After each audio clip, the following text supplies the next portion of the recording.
Good morning વિદ્યાર્થી મિત્રો. ધોરણ 6 વિષય સામાજિક વિજ્ઞાન, પાઠ 6 મૌર્ય યુગ, ચંદ્રગુપ્ત અને સમ્રાટ અશોક. રવિવાર હોવાથી સોસાયટીના સૌ બાળકો મેદાનમાં ક્રિકેટ રમવા માટે ભેગા થયા. ભવ્ય અને જલ્પે ટીમ પાડી. બેટિંગ કે બોલિંગ નક્કી કરવા માટે તેમને સિક્કો ઉછાળ્યો અને જલ્પ બોલ્યો કિંગ, તો સિક્કો હવામાંથી નીચે જમીન ઉપર પડ્યો. કિંગ પડ્યો એટલે જલ્પે બેટિંગ માંગી. બાજુમાં ઉભેલો હેતાંશ બોલી ઉઠ્યો, સિક્કા પર આપેલી આ સિંહની આકૃતિ ક્યાંથી લીધી હશે? ભવ્યએ તેને સમજાવ્યો, સિક્કા પર આપેલી સિંહની આકૃતિ એટલે જ કિંગ. સારનાથના જ વિશાળ સ્તંભ પર આ સિંહની આકૃતિ સ્થાપિત કરવામાં આવેલી છે. આ સ્તંભને મૌર્ય વંશના સમ્રાટ અશોક દ્વારા નિર્માણ કરવામાં આવ્યો છે. એટલે કે જે આ સિક્કા ઉપર જે સિંહની આકૃતિ દર્શાવેલી છે અને આપણે બાજુમાં પણ જોઈ શકીએ છીએ. આ સિંહની આકૃતિ, જે સિંહની આકૃતિ છે તે સારનાથનો સ્તંભ છે. આ સારનાથના સ્તંભનું નિર્માણ સમ્રાટ અશોકે કરાવેલ છે. ભારતે તેને શું આપ્યું છે? એક રાષ્ટ્રીય પ્રતીક તરીકે બિરદાવેલ છે ને સ્વીકારેલ છે. હવે જોઈએ મૌર્ય વંશના સ્થાપક અને એના શાસકો કેટલા હતા અને કોને સ્થાપના કરી. પહેલો જે સ્થાપક છે ચંદ્રગુપ્ત મૌર્ય, જે મૌર્ય વંશના સ્થાપક તરીકે ઓળખાય છે. તેમનો સમયગાળો છે ઈસવીસન પૂર્વે 321 થી ઈસવીસન પૂર્વે 297 એનું મૃત્યુ થાય છે. બાળપણમાં રાજાની રમત રમતા ચંદ્રગુપ્તનું હીર પારખીને તક્ષશિલાના કૌટિલ્ય ગોત્રના આચાર્ય વિષ્ણુગુપ્તે, જેને ચાણક્ય પણ કહેવાય છે, તે તક્ષશિલા લઈ જઈ તેને શસ્ત્ર અને શાસ્ત્રોની તાલીમ આપી. કોણે? ચંદ્રગુપ્ત મૌર્યને. કોણે આપી? તો વિષ્ણુગુપ્તએ આપી. અને ચાણક્યની તાલીમની મદદ અને માર્ગદર્શનથી ચંદ્રગુપ્ત મૌર્યએ ઈસવીસન 321માં નંદ વંશના અંતિમ સમ્રાટ ધનનંદને હરાવીને મગધની ગાદી સંભાળે છે. ચંદ્રગુપ્ત મૌર્ય છે એ પછી મગધની ગાદી સંભાળી લે છે અને ધનનંદને હરાવે છે. મૌર્ય વંશની પછી ત્યાં સ્થાપના કરે છે કે નંદ વંશનો અંતિમ સમ્રાટ જે હતો એ ધનનંદ હતો અને એને હરાવે છે અને ત્યાં મગધની ગાદી સંભાળે છે અને સ્થાપના મૌર્ય વંશની સ્થાપના કરે છે. ચાણક્યની રાજનીતિ અને એના વહીવટ અંગેની કુશળતાનો સંપૂર્ણ લાભ ચંદ્રગુપ્તને મળે છે. કે ચાણક્ય જે રાજનીતિની બાબતો જાણતા હતા, વહીવટ, નાણાકીય બાબતો બધું જાણતા હતા, એમની કુશળતાનો લાભ ચંદ્રગુપ્તને પૂર્ણપણે મળી રહે છે. અર્થશાસ્ત્ર નામના ગ્રંથમાંથી તે સમયની રાજકીય, આર્થિક અને સામાજિક જીવનની માહિતી મળી રહે છે. કેમ કે અર્થશાસ્ત્રનું સ્થાપના આપણે એમ કહીએ રચના, તો એના લેખક જે છે એ વિષ્ણુગુપ્ત ચાણક્ય છે. તો એ બધી માહિતી અર્થશાસ્ત્રમાંથી આપણને આર્થિક, રાજકીય અને સામાજિક જીવનની માહિતી મળી રહે છે. ચંદ્રગુપ્તની તમામ સિદ્ધિઓમાં ચાણક્યના મુત્સદ્દગીરીવાળા માર્ગદર્શનને ઘણો મહત્વનો ભાગ ભજવ્યો હતો. કે ચંદ્રગુપ્તની તમામ સિદ્ધિઓ છે એનું પાછળ રાજ કોણ બની રહે છે? કે ચાણક્ય છે. કે જે ચાણક્યના માર્ગદર્શનથી ચંદ્રગુપ્ત આગળ આવે છે. ગ્રીક રાજા સેલ્યુકસ નિકેતરને હરાવીને ચંદ્રગુપ્તએ 4 પ્રદેશો જીત્યા. તેમાં પહેલું કાબલ, બીજું કંદહાર, ત્રીજું છે હેરાત અને ચોથું છે બલુચિસ્તાન. તે 4 પ્રદેશો જીત્યા અને ગ્રીકના રાજા સેલ્યુકસ નિકેતરને હરાવે છે ચંદ્રગુપ્ત. ચંદ્રગુપ્તની બહાદુરીથી પછી પ્રભાવિત થઈને સેલ્યુકસે પોતાની પુત્રી હેલેનાને ચંદ્રગુપ્ત સાથે પરણાવે છે અને પોતાના રાજદૂત મેગેસ્થેનિસને તેના દરબારમાં પણ મોકલે છે. પાટલીપુત્રમાં રોકાણ દરમિયાન મેગેસ્થેનિસે લખેલ પુસ્તક ઇન્ડિકા, તો એ ઇન્ડિકામાંથી આપણને મગધ સામ્રાજ્યના પાટનગર અને તેમનો જે વહીવટ કાર્ય હતું એ વહીવટ વિશેની અગત્યની અને આધારભૂત જાણકારી પણ મળે છે. તે ઇન્ડિકા એક પુસ્તક લખ્યું છે. ઇન્ડિકા પુસ્તક કોને લખ્યું છે? મેગેસ્થેનીસ. હવે ત્યારબાદ મગધનો રાજ્ય વિસ્તાર જોઈએ. ચંદ્રગુપ્તે પોતાની વીરતા અને ચાણક્યની રાજનૈતિક કુશળતાથી પોતાની સત્તાનો પ્રસાર અને ભારતના અન્ય પ્રદેશોમાંથી કરી સમગ્ર ભારત પર એક સાર્વભૌમ સત્તા સ્થાપવાનો પ્રયત્ન કર્યો. કે ચંદ્રગુપ્તે પોતાની જે વીરતા અને ચાણક્યની જે રાજનૈતિક કુશળતા હતી, કારણ કે ચાણક્ય પાસેથી ન જ એને માર્ગદર્શન બધું રાજનીતિક વહીવટી બધું માહિતી તેમને ચાણક્ય પાસેથી જ મળી રહ્યું છે. આથી એની સત્તાનો પ્રસાર અને ભારતના અન્ય પ્રદેશોમાં પણ કર્યો અને સમગ્ર ભારત પર એક ચંદ્રગુપ્તએ સાર્વભૌમ સત્તા સ્થાપવાનો પ્રયત્ન કર્યો. ઉત્તરમાં અફઘાનિસ્તાન, પેશાવર, કંદહારથી લઈને પૂર્વમાં બંગાળ સુધી ચંદ્રગુપ્ત મૌર્યનું શાસન હતું. પશ્ચિમ ભારત પર પણ એની સત્તા હતી. સૌરાષ્ટ્રમાં પણ તેનું શાસન હોવાનું તથા પુષ્પગુપ્ત નામના વૈશ્ય અમાત્યને ત્યાંના રાષ્ટ્રીય એટલે કે રાજ્યપાલ તરીકે નિમ્યા. સૌરાષ્ટ્રમાં પણ ચંદ્રગુપ્ત મૌર્યનું શાસન હતું અને પુષ્પગુપ્ત છે ત્યાં વૈશ્ય અમાત્યને શું કરે છે? ત્યાંના રાજ્યને સાંભળવા માટે રાજ્યપાલની નિમણૂક અમાત્યની કરે છે. સૌરાષ્ટ્રમાં આવેલ ગિરિનગર જે હાલનું જુનાગઢ છે ત્યાંના ગિરનાર પર્વતમાંથી નીકળતી નદીઓ પર બંધ બાંધીને પુષ્યગુપ્તએ સુદર્શન તળાવનું નિર્માણ પણ કરાવે છે. જે આ પુષ્યગુપ્ત નામના વૈશ્ય અમાત્ય છે તેમને જે રાજ્યપાલ તરીકે નિમણૂક કરે છે તો એને શું કર્યું કે ગિરિનગર હાલનું જુનાગઢ છે એ પર્વતમાંથી જે નીકળતી નદી હતી એના ઉપર બંધ બાંધે છે અને પુષ્યગુપ્તે સુદર્શન નામનું તળાવનું એક નિર્માણ કરાવે છે. દક્ષિણ ભારતના કોકણ, કર્ણાટક, મહારાષ્ટ્ર વગેરે પ્રદેશો પણ મગધ સામ્રાજ્યનો જ એક ભાગ હતો. કે દક્ષિણ ભારતના કોકણ, કર્ણાટક, મહારાષ્ટ્ર આ રાજ્યો છે વગેરે પ્રદેશો પણ મગધ સામ્રાજ્યનો જ એક ભાગ છે. વાયવ્યમાં છેક પશ્ચિમ ગાંધાર જે હાલનું અફઘાનિસ્તાન સુધીનો પ્રદેશો પણ ચંદ્રગુપ્તની સત્તા હેઠળ જ હતા. કે હાલનું અફઘાનિસ્તાન જે છે પહેલા પશ્ચિમ ગાંધાર તરીકે ઓળખાતું જે વાયવ્યમાં આવેલું છે, તો વાયવ્યથી છેક પશ્ચિમ ગાંધાર સુધીના પ્રદેશ પણ ચંદ્રગુપ્તએ જીતી લીધા હતા. આમ સમગ્ર ભારત પર મૌર્ય યુગની પ્રથામાં મૌર્ય સામ્રાજ્યની સાર્વભૌમ સત્તા પ્રવર્તી હતી. કે સમગ્ર ભારતમાં ચંદ્રગુપ્ત મૌર્યનું સામ્રાજ્ય સાર્વભૌમ પ્રવર્તિત સ્થપાયેલ હતું. હવે આપણે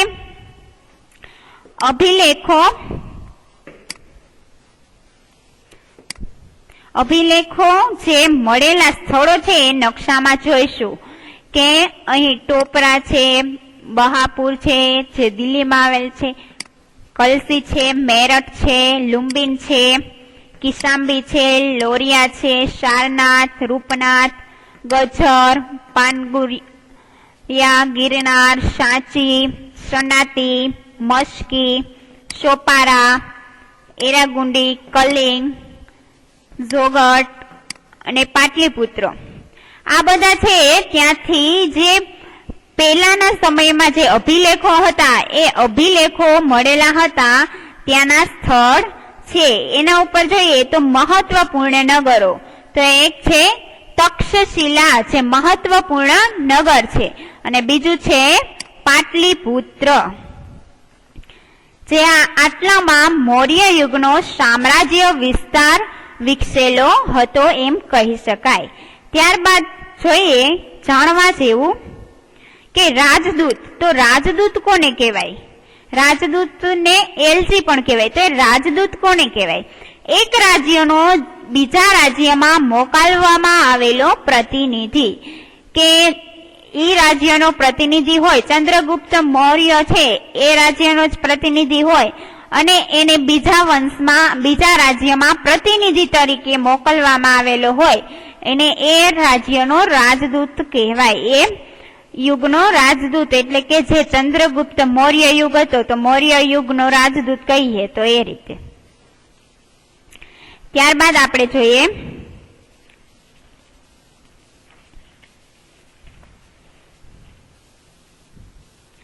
ચંદ્રગુપ્ત તેના જીવનનો અંતિમ સમય જૈન મુનિના ભદ્રબાહુ સાથે, એટલે કે હાલનું જે કર્ણાટક કહીએ પેલા મૈસૂર કહેવાતું હતું, તો એ મૈસૂરના શ્રવણ બેલગોળામાં વિતાવ્યો હતો અને ઈસવીસન પૂર્વે 297 ચંદ્રગુપ્ત મૌર્યનું મૃત્યુ થયું હતું.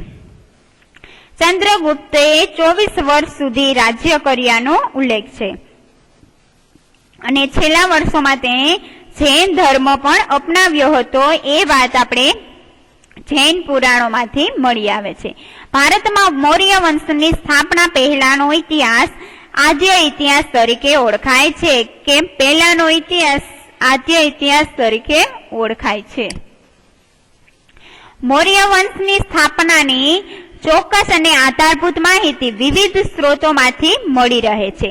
ચંદ્રગુપ્ત મૌર્ય દ્વારા વિષ્ણુગુપ્ત, જે ચાણક્ય કહેવાય છે, એની મદદથી સ્થાપવામાં આવેલું જે મૌર્ય સામ્રાજ્ય છે ત્યાં આપણે ભારતનું ઐતિહાસિક સામ્રાજ્ય કહીએ પણ એ પ્રથમ ઐતિહાસિક સામ્રાજ્ય કહેવાય છે કે ભારતનું પ્રથમ ઐતિહાસિક સામ્રાજ્યમાં જે ચંદ્રગુપ્ત મૌર્યએ વિષ્ણુગુપ્તની મદદથી સ્થાપવામાં આવેલું મૌર્ય સામ્રાજ્ય છે તે ઐતિહાસિક સામ્રાજ્ય છે, ભારતનું પ્રથમ ઐતિહાસિક સામ્રાજ્ય. ત્યારબાદ આપણે મૌર્ય વંશની જાણકારી મેળવવાના સ્ત્રોત, જેમાંથી આપણને મૌર્ય વંશની જાણકારી મળી રહે છે. કયા સ્ત્રોતોમાંથી? તો પહેલું છે કે અર્થશાસ્ત્ર, જેના લેખક એની રચના કરી છે આચાર્ય વિષ્ણુગુપ્ત ચાણક્ય, જેને કૌટિલ્ય તરીકે પણ ઓળખાય છે. બીજું છે ઇન્ડિકા, જેને આપણે જોઈએ કે ચંદ્રગુપ્તએ તેમનું રાજ્ય સેલ્યુક્સનું જીત્યું હતું, ત્યારબાદ મેગેસ્થનીસને તેમના દૂત તરીકે એ રાજ્યમાં ચંદ્રગુપ્તના રાજ્યમાં મોકલે છે. પછી તે ઇન્ડિકા નામનું પુસ્તક પણ લખે છે, એમાં પણ આપણને મૌર્ય વંશની જાણકારી મળી રહે છે. ત્યારબાદ દીપવંશ અને મહાવંશ, તો એના લેખક બૌદ્ધ ગ્રંથો લખ્યા જે સિલોન એટલે કે શ્રીલંકામાં. ત્યારબાદ છે મુદ્રા રાક્ષસ નામની કૃતિ, એ નાટક છે, એના લેખક છે વિશાખા દત્ત. આ દીપવંશ અને મહાવંશ એ કૃતિ છે, એના લેખક છે બૌદ્ધ ગ્રંથો, એટલે કે એના બૌદ્ધ ગ્રંથોમાંથી મળી રહે છે એ માહિતી. આ ઉપરાંત મૌર્ય સમ્રાટોએ કોતરાવેલ જે શિલાલેખો છે, શિલાલેખો એટલે કે પથ્થરમાં લખીને કોતરીને કંડારેલ જે લેખો છે તે સ્તંભ લેખો, ગુફા લેખો, સ્તૂપો અને વિહારો વગેરેમાંથી પણ આપણને ઐતિહાસિક માહિતી પ્રાપ્ત થાય છે. ત્યારબાદ આપણે જોઈએ કે ગ્રાન્ડ ટ્રંક રોડ, જે આપણે જીટીઆર તરીકે પણ ઓળખીએ છીએ. આ ગ્રાન્ડ ટ્રંક રોડ છે જે એશિયા ખંડનો સૌથી જૂનો અને લાંબો મુખ્ય રોડ છે. આ રોડનું નિર્માણ સૌ પ્રથમ ચંદ્રગુપ્ત મૌર્યના સમયમાં જ થયું હતું. તે તામ્રલિપ્તિ થઈને તક્ષશિલા અને તક્ષશિલાથી મધ્ય એશિયાને જોડતો આ માર્ગ છે. તે સમયે ગંગાના મેદાનથી ગાંધાર સુધી આ રોડ વિસ્તરેલો હતો, એટલે કે ચંદ્રગુપ્ત મૌર્યના સમયમાં.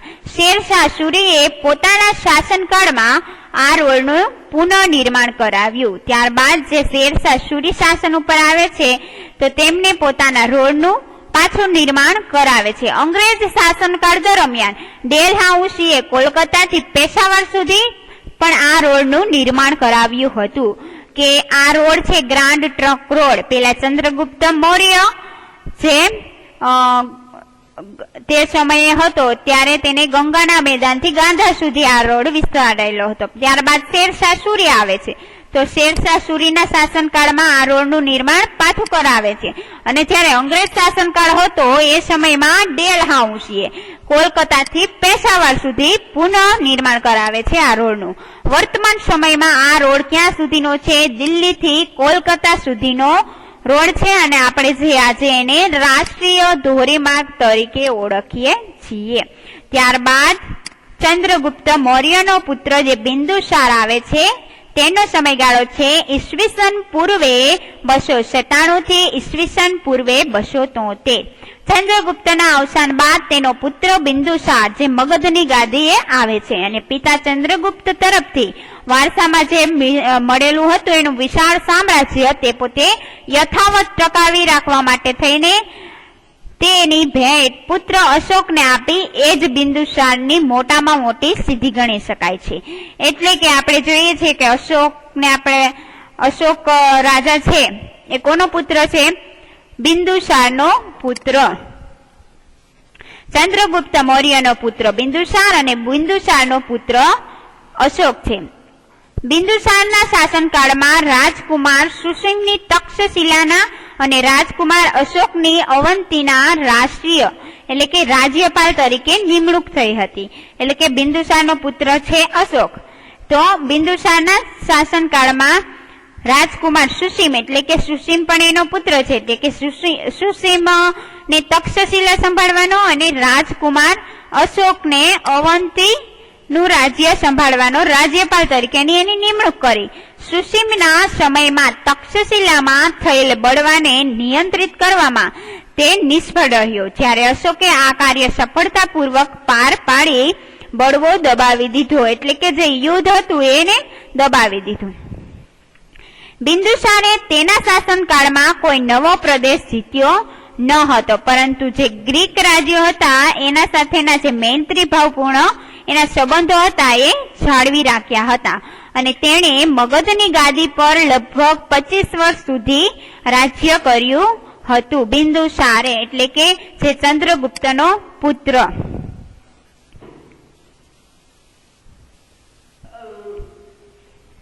ત્યારબાદ જોઈએ આપણે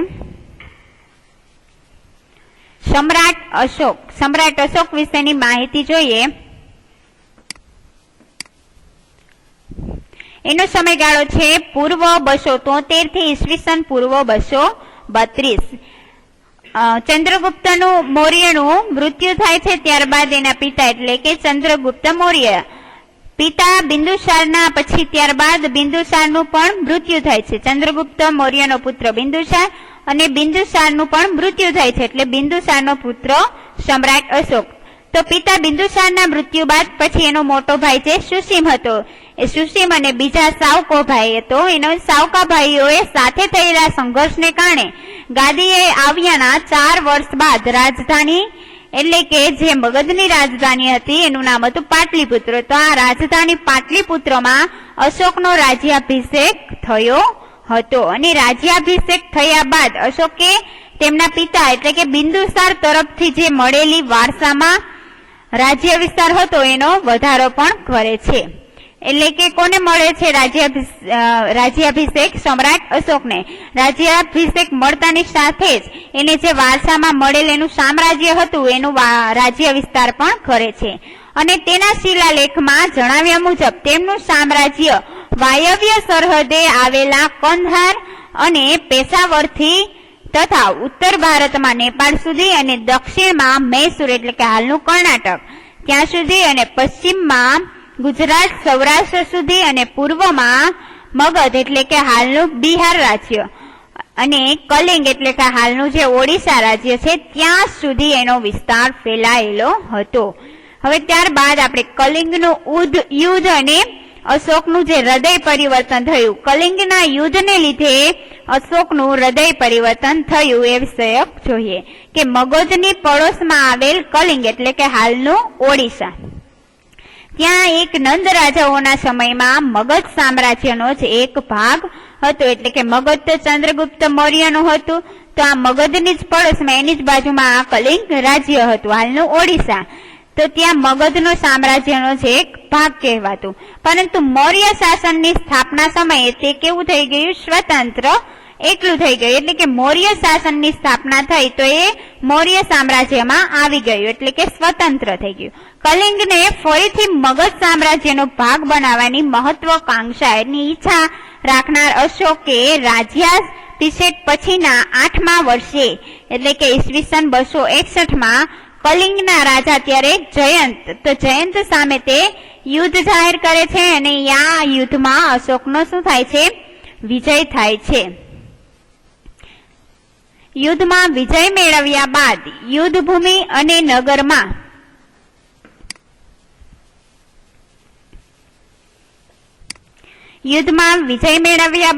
યુદ્ધભૂમિ અને નગરમાં ફરતા અશોકે બધે જ દુઃખ અને શોકનું વાતાવરણ જોયું કે યુદ્ધમાં તો ઘણા લોકો મૃત્યુ પણ પામે છે. તો આ ઘણા મૃત્યુ પામેલા હતા અને યુદ્ધભૂમિ જોઈને કે ત્યાં બધાની લાશો પડેલી હતી, આ જોઈને તથા નગરમાં ફરતા અશોકે આ બધું જ દુઃખ નિહાળ્યું અને એને શોકનું વાતાવરણ જોયું. અને યુદ્ધમાં થયેલ ખુવારી અને સ્ત્રીઓને એટલે કે એના કોઈના પતિ મૃત્યુ પામ્યા હોય, કોઈનો ભાઈ હોય, કોઈના છોકરો હોય, તો આ બાળકો સ્ત્રીઓને રડતા જોઈને કલિંગ પર મેળવેલી જીતનો આનંદ એને ઓસરી ગયો.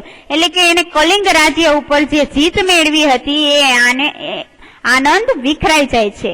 અશોકના મનની શાંતિ પણ હણાઈ ગઈ. યુદ્ધમાં થયેલી ખુવારીને કારણે અશોકના હૃદયમાં ભારે સંતાપ અને પાશ્ચાતાપની લાગણી પણ જન્મી.